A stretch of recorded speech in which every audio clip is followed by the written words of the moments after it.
Good morning, class. Now we are starting our new lecture, that is lecture 2 on chapter 1. Okay. In the previous lecture we studied about the conditions in the agricultural sector, industrial sector before the eve of independence. Okay. Now we are starting about new topic, that is conditions in foreign trade for the independence. Okay. So India has been an important trading nation since ancient times, but the restrictive policies of commodity production, trade, and tariff pursued by the colonial government adversely affected the structure, composition, and volume of India's foreign trade.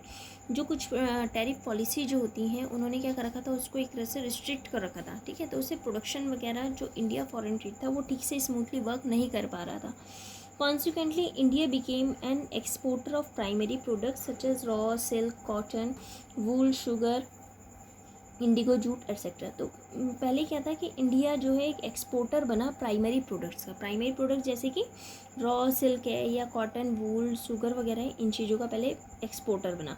And N importer of finish consumer goods like cotton, silk and woollen cloth.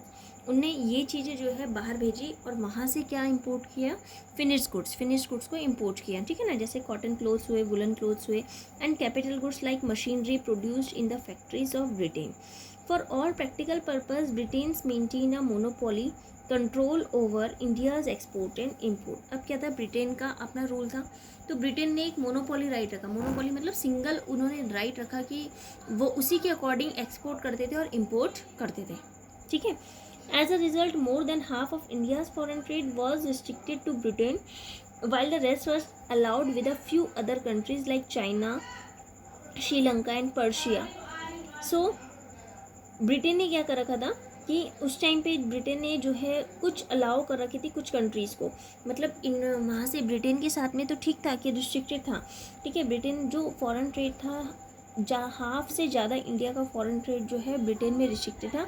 लेकिन जो rest थे जैसे कि few countries से China वगैरह, श्रीलंका, वहाँ पे वो अलाउ था, ठीक है ना. ब्रिटेन में नहीं जा पाता था लेकिन चाइना वगैरह में जाता था सामान. So the opening of the Suez Canal further intensified British control over India's foreign trade. ठीक है. तो देखो जो मोस्ट इम्पॉर्टेंट कैरेक्टरिस्टिक है इंडिया फॉरेन ट्रेड की through out the colonial period वो ये था कि जनरेशन हुआ था लार्ज एक्सपोर्ट सरप्लस का. उस टाइम पे लार्ज एक्सपोर्ट सरप्लस का ज़्यादा जनरेशन हुआ था. But this surplus came at a huge cost to the country's economy. लेकिन जो ये सरप्लस था ये इसकी ज़्यादा कॉस्ट आई किसमें, कंट्रीज़ की इकोनॉमी में, ठीक है ना.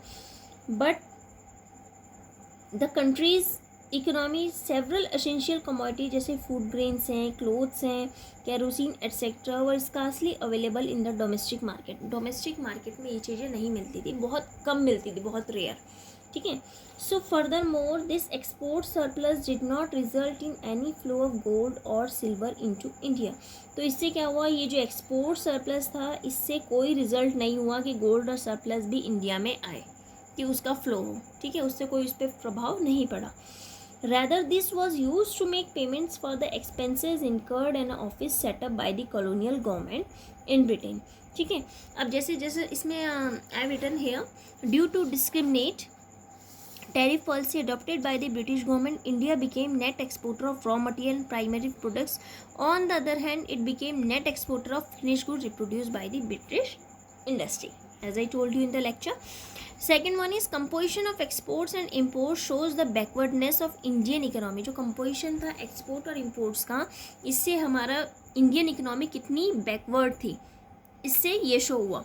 Export and imports were largely restricted to Britain only due to monopoly control of India's foreign trade. क्योंकि सिर्फ monopoly control किसके अंडर था, ब्रिटिश के अंदर था, और किसी के अंडर नहीं था. Surplus profit made and account of foreign trade during the British rule was distributed on administrative as well as war expenses. ठीक है, जो भी प्रॉफिट होता था वो ज़्यादा किस में बनता था, एडमिनिस्ट्रेटिव और वार एक्सपेंसेस में, ठीक है. सो ये आपकी फॉरेन ट्रेड की कंडीशंस थी कि फॉरेन ट्रेड उस टाइम पे ऐसा हुआ करता था. अब आ जाइए नेक्स्ट है demographic condition. Okay, Demographic condition. Various details about the population of British India were first collected through a census in 1881. 1881 जो जनगणना होती है उसमें कलेक्ट हुई थी, ठीक है. Though suffering from certain limitations it revealed the unevenness in India's population growth. Subsequently क्या हुआ था कि every 10 years census operations were carried out. Before 1921 India first stage में था डेमोग्राफिक ट्रांजिशन में. Second stage of transition began after 1921. 1921 के बाद second stage इसकी स्टार्ट हुई थी, ठीक है. How ever neither the total population of India nor the rate of population growth at this stage was very high. ना तो पॉपुलेशन ज़्यादा हाई थी ना उसका ग्रोथ ज़्यादा हाई था. 1921 के टाइम पे बात कर रहे हैं. The various social development indicators were also not quite encouraging. The overall literacy level was less than 16%. जो overall literacy rate था वो कम कितना था, less than 16% था, ठीक है. Out of this the female literacy level was at a negligible. जो main था फीमेल लिटरेसी लेवल बिल्कुल नेग्लिजिबल था, यानी कि उस टाइम पे मेल ज़्यादा लिटरेसी लेवल उनका हाई था. Consequently, water and airborne diseases were rampant and took a huge toll on life. No wonder the overall mortality rate was very high. कोई उसमें ये सोचने की बात नहीं है कि mortality rate ज़्यादा हाई रहा होगा, ठीक है. That is true. And in that particular, the infant mortality rate was quite alarming. About 218 per thousand in contrast to the present infant mortality rate was 33 per thousand. Life expectancy was also very low. उस time पे life expectancy भी बहुत ज़्यादा low थी. Now come to the points that high birth and high death rate implied low survival rate which was nearly 8 per thousand per annum. एक साल में कितना होता था, 8 per thousand. Life expectancy was as low as 32 years which shows the lack of health care facility. इससे क्या life expectancy कम थी, इसका मतलब क्या हुआ, उस टाइम पे हेल्थ केयर फैसिलिटीज़ ज़्यादा नहीं थी. Lack of awareness. उस टाइम पे लोग अवेयर नहीं थे बीमारी के बारे में कि क्या बीमारी है. तो जब अवेयरनेस ही नहीं रही होगी डिजीज़ की तो उसके ट्रीटमेंट भी ठीक से नहीं हुआ होगा, ठीक है ना. So literacy rate was as low as 16% which reflects the social and economic backwardness of the economy. Okay, now after this come to the next, that is occupational structure. During the colonial period, the occupational structure of India, that is distribution of working persons across different industries and sectors, showed little sign of change. उससे थोड़ा सा sign of change दिखाई दिया था, ठीक है, बहुत कम, little bit. The largest share of workforce which usually remained at a high 70 से 75%, while the manufacturing and the services sector accounted for 10 to 15%. ठीक है. अनदर स्ट्राइकिंग एस्पेक्ट ये था उस टाइम पे कि रीजनल वेरिएशन होता था, यानी कि parts of then Madras presidency जो कंप्राइजिंग एरियाज थे present day states of Tamil Nadu, Andhra Pradesh, Kerala and Karnataka, Bombay and Bengal, witnessed a decline in the dependence of the workforce on the agriculture sector. ठीक है, तो इसमें क्या है, एग्रीकल्चर एक प्रिंसिपल सोर्स ऑफ ऑक्यूपेशन था और अबाउट 72.7% वर्किंग पॉपुलेशन जो है एग्रीकल्चर में काम करते थे उस टाइम पे. ठीक है, only 10.1% of the working population were engage in manufacturing sector. सिर्फ 10.1% जो है वर्किंग पॉपुलेशन का इंगेज थे वर्क इन मैन्युफैक्चरिंग सेक्टर में, which showed the backwardness of Indian industry at the time of independence. सिर्फ 10.1% ही जो है वर्किंग पॉपुलेशन जो है इंगेज थी किसमें, मैन्युफैक्चरिंग सेक्टर में. इससे क्या हुआ कि पता लगा इंडियन इंडस्ट्री कितनी बैकवर्डनेस थी at the time of independence. There was an unbalanced growth of Indian economy at the time of independence. उस टाइम पे जो है अनबैलेंस ग्रोथ थी इंडियन इकोनॉमी में at the time of independence. Only 17.2% of working population were engaged in service sector, which also proved the slow growth of tertiary sector at the time of independence. ठीक है, इससे भी पता लगा कि उस टाइम पे स्लो ग्रोथ था डेवलपमेंट का. ठीक है, now next one is infrastructure.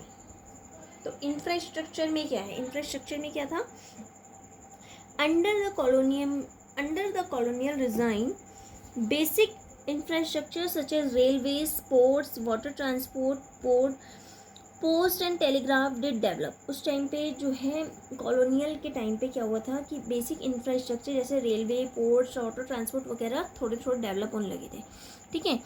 जो there was some infrastructure development during the British in the area of transport and communication. Introduction of railways was a major break through followed by the development of some parts and the construction of some roads, ठीक है। लेकिन जो main motive था British government का वो ये था कि उनको interest of the British government को बढ़ाना था, ना कि इंडियन इकोनॉमी को एक्सेलरेट करना था। उनको क्या था, interest of the British government को इंक्रीज करना था। There was transition from barter system of exchange to monetary system of exchange. उस टाइम पे क्या हुआ, बार्टर सिस्टम ऑफ एक्सचेंज से मॉनेटरी सिस्टम ऑफ एक्सचेंज को फॉलो हुआ, ठीक है। Which facilitated division of labour and large scale production, जिसने फैसिलिटेट किया division of large scale production को, ठीक है। तो ये चीज़ें हमारी थी। Along with the development of roads and railways, colonial dispensation also tooks measures for developing the inland trade. Inland trade कैसे करनी है उसके लिए क्या हुआ, उन्होंने कुछ मेजर्स लिए, ठीक है, कुछ मतलब स्टेप्स लिए। The inland waterways at times also proved uneconomical as in case of the coast canal on the Orissa coast, ठीक है। तो ये चीज़ें हमारी थी जो मतलब कंडीशंस थी इंफ्रास्ट्रक्चर पे, एग्रीकल्चर सेक्टर में, डेमोग्राफिक कंडीशन या इंडस्ट्रियल सेक्टर में, ये सारी हमारी कंडीशंस हैं जो कि इंडिपेंडेंस से पहले थी इंडियन इकोनॉमी में, ठीक है। तो these are the some condition. तो इससे आपको कंक्लूजन क्या मिला, कंक्लूजन क्या है हमारा, by the time India won it's independence the impact of the 2 century long British colonial rule was already showing on all aspects of the Indian economy. जैसे मैंने आपको अलग अलग स्टेप्स बताए, सब में उसका क्या प्रभाव पड़ा, सबका आपका दिखाए, ठीक है।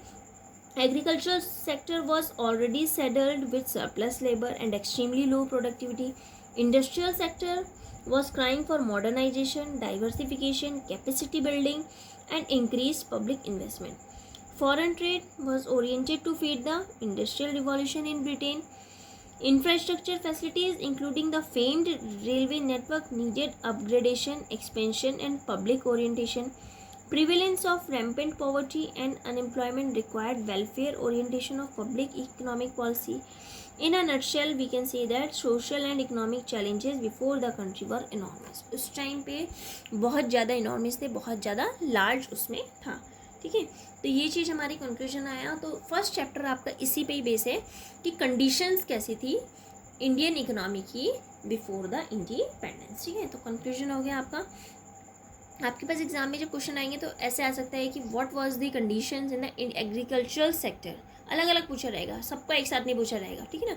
या तो एग्रीकल्चर का पूछा जाएगा, इंडस्ट्रियल सेक्टर कैसा था, तो आपको उसके इम्पैक्ट पढ़ना है जो मैंने आपको अलग अलग पॉइंट्स में बताए हैं, ठीक है। Now you have to do home assignment on this and you have to do all NCERT question based on this chapter, यानी कि चैप्टर 1 के you have to do all NCERT questions in your fair notebook, including these notes also. You have to do these notes also in your fair notebook. Okay, thank you, have a nice day.